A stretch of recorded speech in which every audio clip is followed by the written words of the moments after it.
بسم اللہ الرحمن الرحیم۔ شروع اللہ کے نام سے جو بہت بڑا مہربان اور نہایت رحم والا ہے۔ پیارے دوستو السلام علیکم۔ تو پیارے دوستو، اگر آپ ہمارے چینل پر نئے ہیں تو ہمارے چینل کو سبسکرائب کر دینا اور بیل آئیکن کو بھی پریس کر دینا تاکہ ہمارے آنے والی ویڈیوز کی نوٹیفیکیشن آپ کو ملتی رہیں۔ تو دوستو، نبی پاک صلی اللہ علیہ وآلہ وسلم کی ایک حدیث مبارکہ ہے کہ ایک عورت اپنے گھر کے 4 لوگوں کو جہنم لے جائے گی۔ تو دوستو، وہ کس طرح کی عورت ہوگی اور اپنے کون کون سے رشتہ داروں کو جہنم لے جائے گی، حدیث مبارکہ کی روشنی میں آپ کو بتائیں گے۔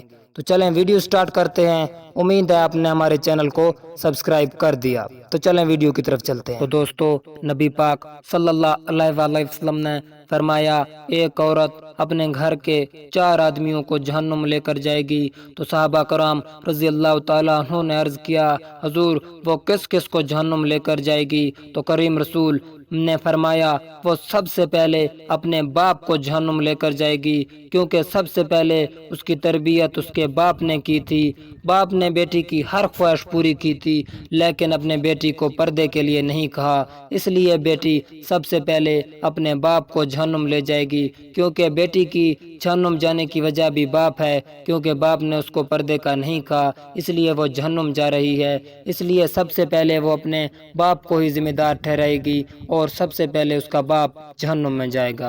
نمبر 2 پر میرے کریم رسول پاک صلی اللہ علیہ وآلہ وسلم نے فرمایا وہ اپنے بھائی کو جہنم لے کر جائے گی، کیونکہ باپ کے بعد بھائی کا حق تھا کہ اپنے بہن کی تربیت کرتا، اپنے بہن کو پردے کا حکم دیتا، لیکن بھائی نے ایسا نہیں کیا، اپنے بہن کو پردے کا حکم نہیں دیا۔ اس لیے وہ اپنے پردہ نہ کرنے کا ذمہ دار دوسرے نمبر پر اپنے بھائی کو بھی ٹھہرائے گا، کیونکہ اس کے بھائی نے اس کو پردے کا حکم نہیں دیا تھا، اس لیے وہ اپنے ساتھ دوسرے نمبر پر اپنے بھائی کو بھی جہنم لے کر جائے گا۔ دوستو، نمبر 3 پر میرے پیارے حضور پاک صلی اللہ علیہ وآلہ وسلم نے فرمایا وہ اپنے شوہر کو جہنم لے کر جائے گی، کیونکہ باپ اور بھائی کے بعد اس کے شوہر کا حق تھا کہ اس کو پردے کا حکم دیتا، لیکن اس کے شوہر نے اس کو پردے کا حکم نہیں دیا، اس کو پردہ کرنے کے لیے نہیں کہا، اس لیے وہ اپنے پردہ نہ کرنے کا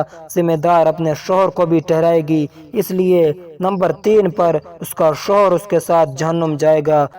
تو دوستو، نمبر 4 پر میرے کریم رسول پاک صلی اللہ علیہ وآلہ وسلم نے فرمایا وہ اپنے بیٹے کو جہنم لے کر جائے گی، کیونکہ باپ، بھائی اور شوہر کے بعد اس کے بیٹے کا حق تھا کہ وہ اپنے ماں کو پردہ کرنے کے لیے کہتا، لیکن بیٹے نے ایسا نہیں کہا، اپنے ماں سے اپنی ہر خواہش منوائی، لیکن اپنے ماں کو پردہ کرنے کا حکم نہیں دیا۔ اس لیے وہ عورت اپنے پردہ نہ کرنے کا ذمہ دار اپنے بیٹے کو بھی ٹھہرائے گی اور اپنے باپ، بھائی اور شوہر کے ساتھ اپنے بیٹے کو بھی جہنم لے کر جائے گی۔ تو دوستو، آپ خود سوچیں، آج کل ہمارے معاشرے میں کتنے ہی ایسے گھر ہیں جن میں عورتیں پردہ نہیں کرتی۔ تو دوستو، امید ہے آپ اس بات کا خیال رکھیں گے اور اپنے آپ کو جہنم کی آگ سے بچائیں گے۔ تو دوستو، پردہ کرنا ہمارے حضرت محمد صلی اللہ علیہ وآلہ وسلم کی بیٹی حضرت فاطمہ رضی اللہ تعالیٰ عنہ کی سنت ہے۔ تو دوستو، امید ہے آپ اس بات کا خیال رکھیں گے۔ تو دوستو، آج کی اسلامی ویڈیو یہاں پر ختم کرتے ہیں، انشاءاللہ ایک نئے اسلامی ویڈیو میں حاضر ہوں گے۔ تب تک کے لیے اپنے دوست باسط بلوچ کو دیں اجازت، اور ہاں، ہمارے چینل کو سبسکرائب کرتے جانا دوستو۔ شکریہ۔